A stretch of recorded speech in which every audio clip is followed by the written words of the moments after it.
माला फेरू न हरि भजू,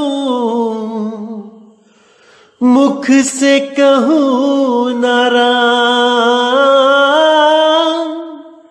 माला फेरू न हरि भजू, मुख से कहूँ न राम।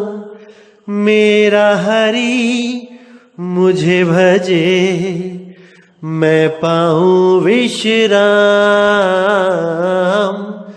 मेरा हरि मुझे भजे, मैं पाऊं विश्राम। मोको कहाँ ढूंढे रे बंदे, मैं तो तेरे पास में।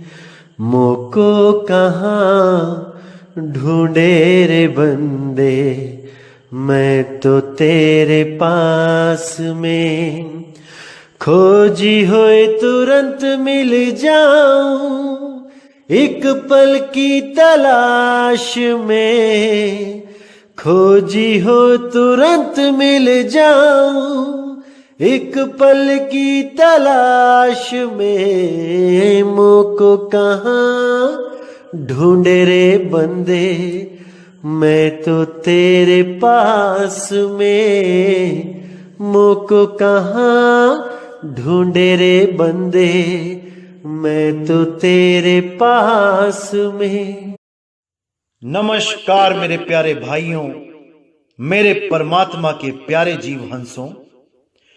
मैं बंदी छोड़ से यही दुआ करता हूं कि आप सब मेरे भाइयों का विवेक पहले से ज्यादा और ज्यादा और ज्यादा से ज्यादा बढ़ता ही जाए, और ऐसी कोई दुविधा ना रहे जो आपके मन में 1% भी भ्रम पैदा कर पाए। मैं कभी नहीं चाहूंगा कि मेरा एक भी भाई इस काल जाल में उलझा रह जाए और जीते जी मुक्ति को ना प्राप्त कर पाए।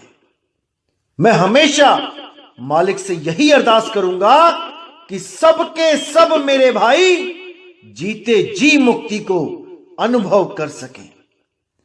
बहुत खुशी की बात है मेरे भाइयों कि अब शुरुआत हो चुकी है।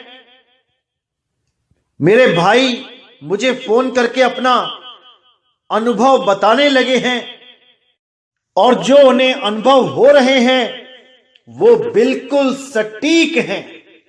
उसी अखंड नाम का जो अनुभव हो जाता है तो जैसे घायल की गत घायल जाने, ये बिल्कुल वैसा ही एहसास होता है। किसी और को बताने पर वो समझ ही नहीं पाता कि क्या हुआ होगा। ये केवल वही जान सकता है मेरे भाई जिसने इसको अनुभव किया है।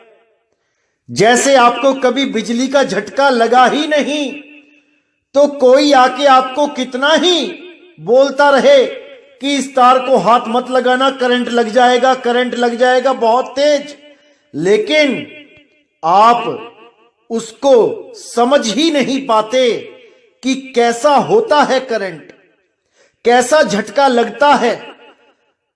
और जैसे ही आप उसको छूते हो, आपको झटका लग जाता है, तब आप समझ जाते हो भाई ये क्यों मना किया जा रहा था।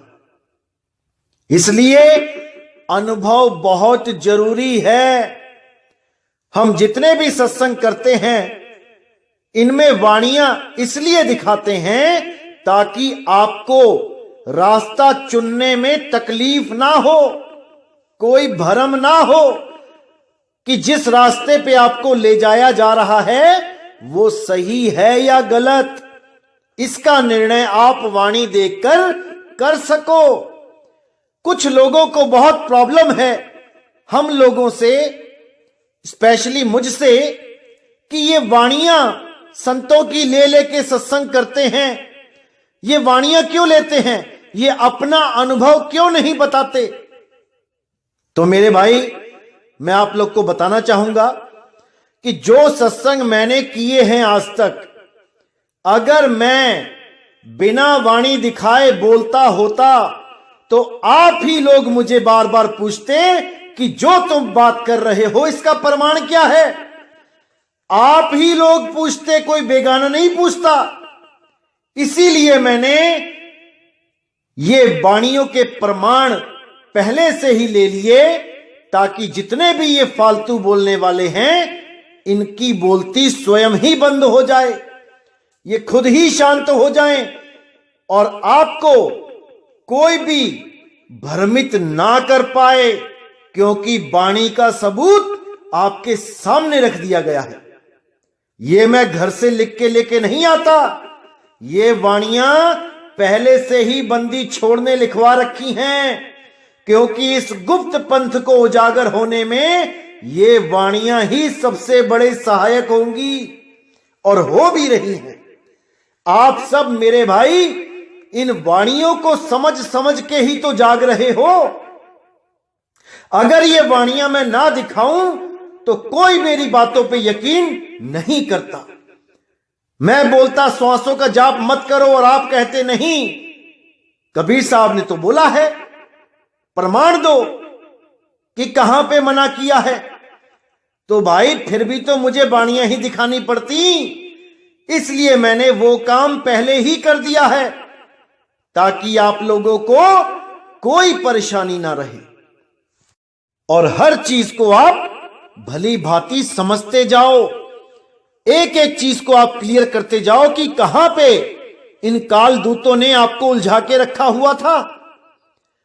तो मेरे भाई बहुत जरूरी है वाणियां दिखाना भी। जो हमारा अनुभव है वो हमारे साथ ही है, हमें अपने अनुभव को गाने की जरूरत नहीं है भाई। हम उस रास्ते को दिखाने के लिए आए हैं जिस रास्ते पे चल के वो अनुभव प्राप्त होगा जो हम लोग लेके बैठे हैं। जो अनुभव हमारा है वो इसी रास्ते पे चल के प्राप्त होगा। केवल वाणियां पढ़ने से या सत्संग सुनने से वो अनुभव नहीं होगा, उसके लिए आपको चलना पड़ेगा। जो रास्ता आपको बताया जा रहा है उस पे चलना पड़ेगा और पूरे दृढ़ विश्वास के साथ चलना पड़ेगा। जो कुछ आपको बताया जा रहा है उस पर पूरा विश्वास करना पड़ेगा, क्योंकि भक्ति तो भाई बाद में करोगे, पहले विश्वास करो। कहे कबीर सुनो भाई साधो, मैं तो हूं विश्वास में, पहले विश्वास करो। तो आज का सत्संग स्टार्ट करने से पहले मैं आप सब मेरे भाइयों को लाख लाख बधाई देना चाहूंगा। श्री गुरु रविदास जी महाराज के जन्म दिहाड़े पर जो बहुत ही धूमधाम से मनाया जा रहा है मेरे भारतवर्ष में, और आज हम श्री गुरु रविदास जी महाराज की ही वो बहुत महत्वपूर्ण वाणी को खोलेंगे जिसको खोलने मात्र से आपके सारे भ्रम खत्म हो जाएंगे मेरे भाइयों, खत्म हो जाएंगे। अगर आपने इस वाणी पे गहन विचार कर लिया तो क्या कहती है वाणी? नाम तेरो आरती मजन मुरारे, हर के नाम बिन झूठे सगल पसारे। नाम तेरो आसनो नाम तेरो उर्सा, नाम तेरा केसरो ले छिटकारे। नाम तेरा अंभूला नाम तेरो चंदनो, घस जप नाम ले तुझ ही को उचारे। अब कितनी प्यारी वाणी बोली है साहिब ने कि अगर हरि की पूजा करना चाहते हो तो मेरे भाई केवल नाम ही काफी है। नाम तेरो आरती कि गुरु से जो नाम आपने ले लिया, सतनाम, झूठा नाम नहीं लेना है 52 अक्षर वाला। अगर गुरु से आपने सतनाम ले लिया तो वो सतनाम ही उस हरि की आरती है। अलग से थाली नहीं घुमानी पड़ेगी मूर्तियों के आगे, अलग से कोई अगरबत्ती, धूप अगरबत्ती नहीं लगानी पड़ेगी देसी घी के जोत, नहीं, बिल्कुल नहीं। किसी फोटो के आगे जोत नहीं लगानी पड़ेगी, बिल्कुल नहीं, क्योंकि नाम ही बहुत है उसकी पूजा करने के लिए। नाम तेरो आरती मजन मुरारे, हर के नाम बिन झूठे सगल पसारे। हरि के नाम के बिना अगर आप कुछ भी कर रहे हो, कोई तीर्थ व्रत मूरत, कोई तपस्या, कोई जाप, कोई व्रत पूजा, कुछ भी कर रहे हो, वो सब झूठा है, झूठा, वो झूठे पसारे हैं। नाम के बिना सब झूठा। और अगर नाम ही झूठा हो जो गुरु से मिला, तो मेरे भाई कुछ भी हाथ पल्ले नहीं रहेगा, पूरा जीवन बर्बाद हो जाएगा। कहने को गुरमुख कहलाओगे, लेकिन अंत समय में 84 में जाना पड़ेगा। तो यहां बिल्कुल साफ कर दिया कि नाम तेरो आरती मजन मुरारे, हर के नाम बिन झूठे सगल पसारे। नाम तेरो आसनो, नाम तेरी उर्सा, नाम तेरा केसरो ले छिटकारे। यानी कि नाम ही तेरा आसन है। जैसे हम कई भगवानों की पूजा करने के लिए पहले आसन लगा देते हैं उसको बैठाने के लिए, तो यहां कह रहे हैं कि नाम ही तेरा आसन है और नाम तेरी उर्सा। उर्सा क्या होता है? जो चंदन की लकड़ी को घिसने के लिए जो पत्थर पड़ा होता है वहां पे, वो नाम है। वहां पर किसी पत्थर की जरूरत नहीं है। नाम तेरो आसनो, नाम तेरो उर्सा, नाम तेरा केसरो ले छिटकारे। वहां केसर का जो पानी होता है छिटकाने के लिए, वो नाम ही है। नाम है तो सब कुछ है, नाम नहीं तो कुछ भी नहीं मेरे भाई, कुछ भी नहीं। नाम तेरा अंभूला, नाम तेरो चंदनो, घसी जपे नाम ले तुझ ही को चारे। यानी तुम्हारा नाम ही वो पवित्र जल है और चंदन है जो मैं प्रभु के ऊपर वारता हूं। वही नाम का जब मैं सिमरण करता हूं तो मुझे अलग से कोई शुद्ध जल, कोई सुगंधित जल वहां छिड़कने की जरूरत नहीं पड़ती, कोई चंदन घिसने की जरूरत नहीं पड़ती। नाम तेरा दीवा, नाम तेरो बाती, नाम तेरो तेल ले माही पसारे। कि नाम का सिमरण करने से ही वो दिया, वो बाती, वो तेल सारे कार्य सिद्ध हो जाते हैं। मुझे बार बार मार्केट में नहीं भागना पड़ता कि तेल खत्म हो गया, घी खत्म हो गया, दिया टूट गया, बत्ती खत्म हो गई। अरे भाई, ये सब कर्म कांड हैं, इनको त्याग दो। कबीर साहब, नानक साहब, रविदास साहिब ने कभी नहीं कहा कि तुम ये देसी घी जलाओ, ये अखंड जोतें लगाओ, ये मूर्ति पूजा करो, ये कैलेंडर की पूजा करो, फोटो की पूजा करो, फ्लैक्सों की पूजा करो। अरे नहीं भाई, केवल नाम ही काफी है तुम्हारी मुक्ति के लिए। अलग से तुम्हें कुछ नहीं करना पड़ेगा, बस तुम्हारा नाम सतनाम होना चाहिए, झूठा नाम नहीं होना चाहिए, बस सतनाम ही काफी है। तो आगे क्या कहते हैं? नाम तेरे की जोत लगाई, भयो जियारो भवन सगलारे। यानी तेरे नाम की जो मैंने जोत लगाई, वो देसी घी की जोत नहीं लगानी है जो ये सारे संत मत के नाम पे, कबीर साहब के नाम पे अपनी अपनी दुकानें खोल के बैठ गए, मंदिर खोल के बैठ गए, कबीर साहब की मूर्तियां बना के बैठ गए और देसी घी की जोतें लगा रहे हैं 21-2100 रुपए लेके। अरे ये सब बंद कर दो मेरे भाई, ये सब पाखंड है। कबीर पंथ में, असली कबीर पंथ में इसकी कोई जगह नहीं है। ये सब पाखंड है मेरे भाई, सब पाखंड है। तो यहां पे नाम की महिमा बताई जा रही है कि नाम तेरे की जोत लगाई, वो नाम की जोत है मेरे भाई, नाम की। भयो उजियारो भवन सगलारे, भवन यानी ये शरीर, ये मंदिर, अगर वो नाम की जोत जल जाए तो हर मंदिर में उजियारा हो जाएगा। तो उस देसी घी की बात नहीं हो रही यहां पे, ये भाई सतनाम की बात हो रही है। तो आगे कहते हैं, नाम तेरो तागा नाम फूल माला, भारे 18 सगल जूठारे, तेरा किया तुझ ही किया, अर्पो नाम तेरा तू ही चवर ढोलारे। अब यहां पर साहिब क्या कह रहे हैं कि नाम तेरो तागा नाम फूल माला, भार 18 सगल जूठारे, यानी कि जो माला मैं तुम्हें अर्पण करना चाहता हूं उसकी जो धागा है उसका और जो फूल हैं वो नाम ही है।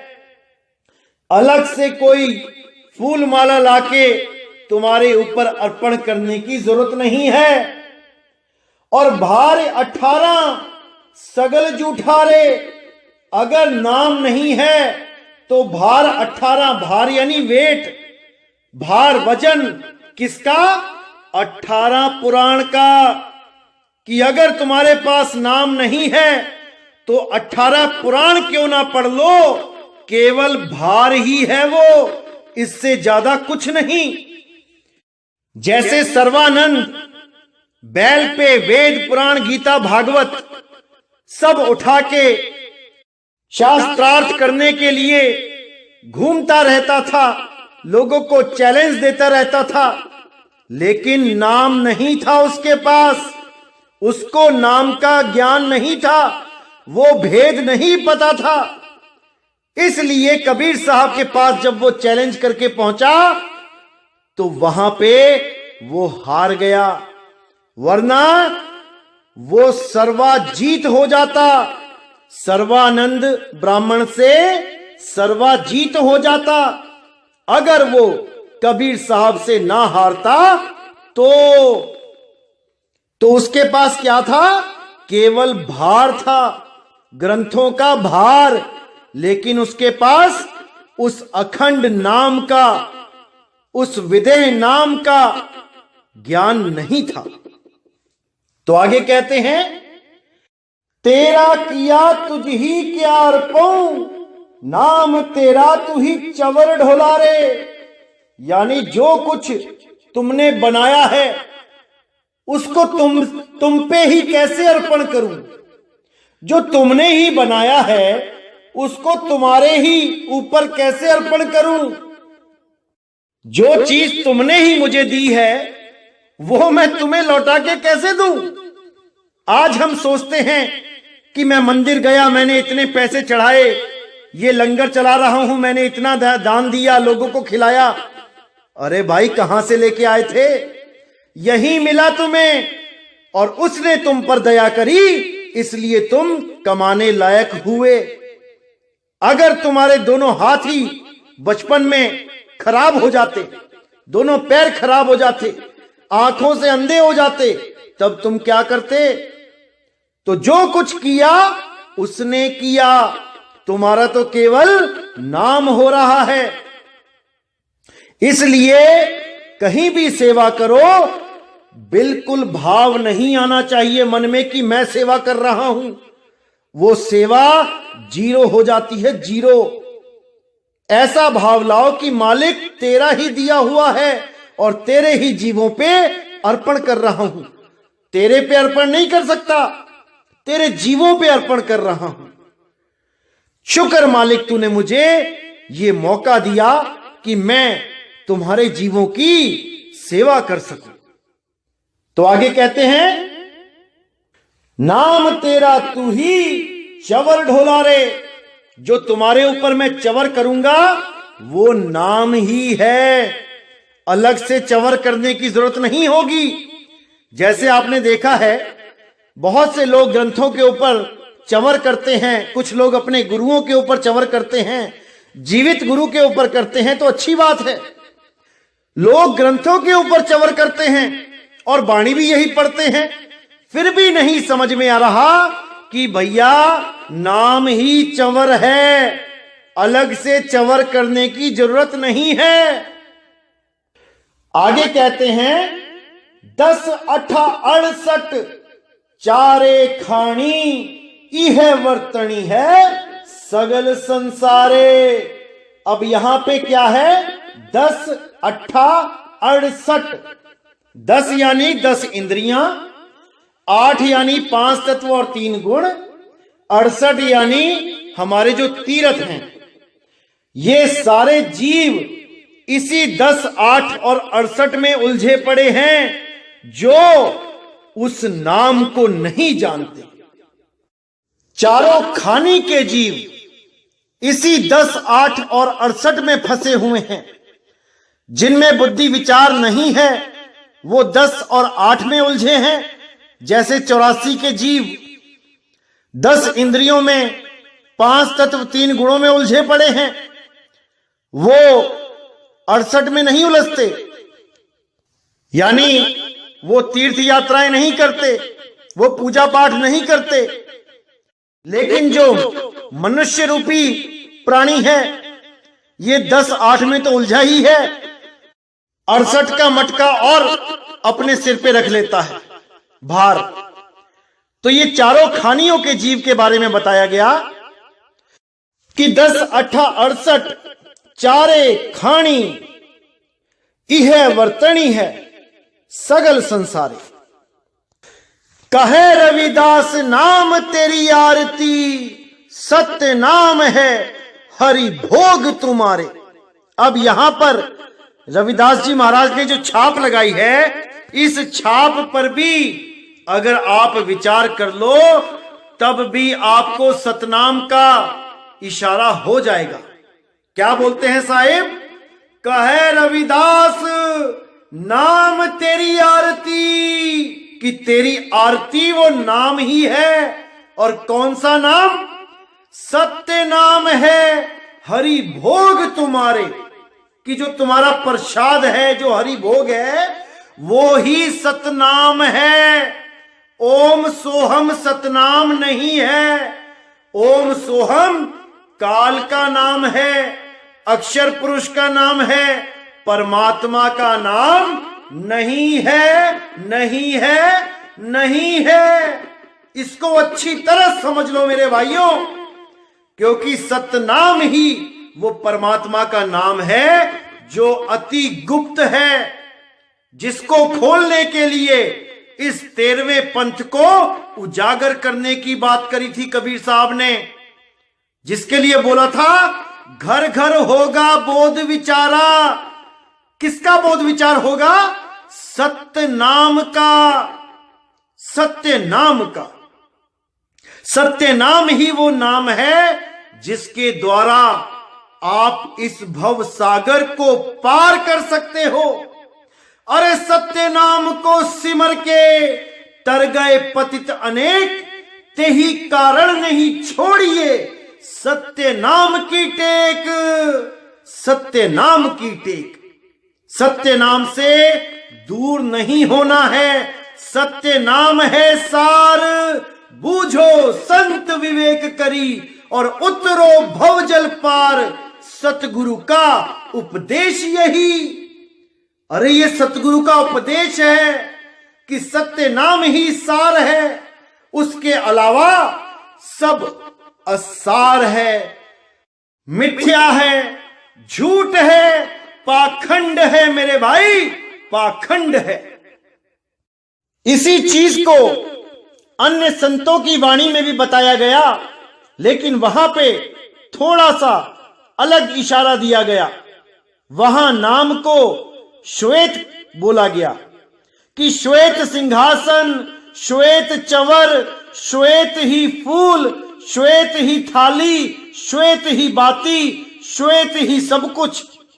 वहां श्वेत बोला गया। कि वहां सब सफेद ही सफेद है। अब ये अज्ञानी जीव जो गुरु बन के बैठ गए, इन लोगों ने क्या घोषणा कर दी कि वहां पे सब कुछ है, वहां पे चवर भी है, सिंहासन भी है, फूल माला भी है, थाली भी है, और ये नहीं समझ पाए कि इसका भाव क्या था। जैसे इस वाणी में बोला गया कि नाम तेरो आरती, नाम तेरो उर्सा, नाम तेरो दिया, नाम तेरो बाती। तो अब कोई बोले कि ये सारी चीजें नाम रूपी तत्व से बनी हैं, जैसे मिट्टी का दिया होता है, चंदन की लकड़ी होती है, तो ऐसे कोई बोले कि नाम रूपी तत्व से सब कुछ बना है, तो उससे बड़ा कोई मूर्ख नहीं है, क्योंकि वो पढ़ तो रहा है क्या लिखा है, लेकिन उसके भाव नहीं समझ पा रहा। इसी तरह जहां पर भी श्वेत सिंहासन, श्वेत चवर ऐसे करके लिखा गया वाणियों में, ये श्वेत क्या है? ये बेदाग आत्म स्वरूप है। श्वेत इसलिए बोला क्योंकि इसमें कोई दाग नहीं होता। सफेद रंग उज्जवल होता है, निर्मल होता है। तो वहां पर आत्म स्वरूप के बारे में बताया गया कि आत्म स्वरूप ही सिंहासन है, आत्म स्वरूप ही थाली है, आत्म स्वरूप ही दिया बाती है।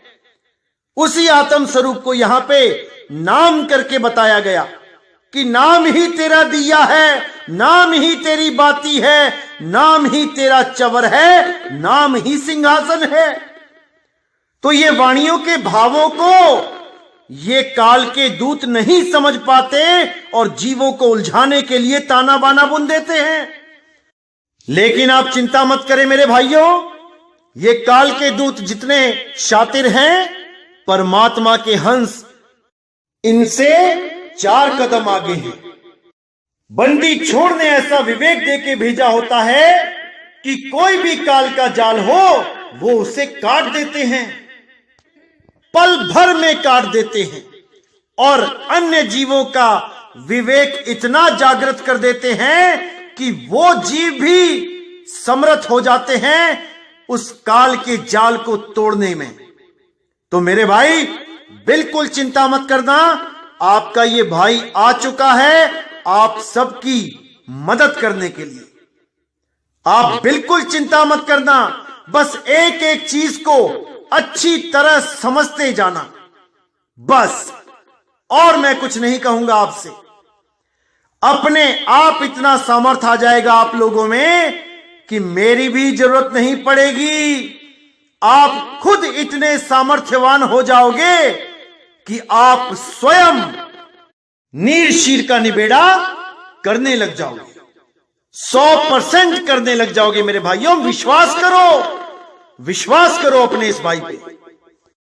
तो मेरे भाइयों, आज का सत्संग मैं यही समाप्त करता हूं और एक बार फिर आपसे कहना चाहूंगा कि रविदास जी महाराज जी के जन्म दिहाड़े पे आपको हमारी तरफ से लाखों बधाइयां और संपूर्ण विश्व में बैठे हुए संत प्रेमी सज्जनों को नितिन दास की तरफ से कोट कोट वंदना, कोट कोट बधाइयां।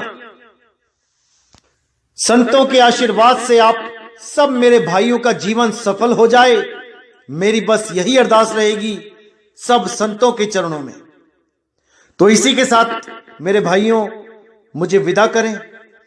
जय गुरु बंदी छोड़ वैराग साहिब, जय गुरु बंदी छोड़ साधु शरण साहिब, जय गुरु बंदी छोड़ बाबा मदन साहिब, मेरे बाबा नानक साहिब, मेरे गुरु अंगद देव जी, मेरे रविदास जी साहिब, मेरे भीखा जी, पलटू जी, गरीबदास जी महाराज, मेरे धर्मदास जी महाराज, मेरे सभी संत, और जय जय सतगुरु बंदी छोड़ सतगुरु सत्य कबीर साहिब की सदा ही जय हो, सदा ही जय हो मेरे मालिक की साहिब बंदगी। सतनाम नाम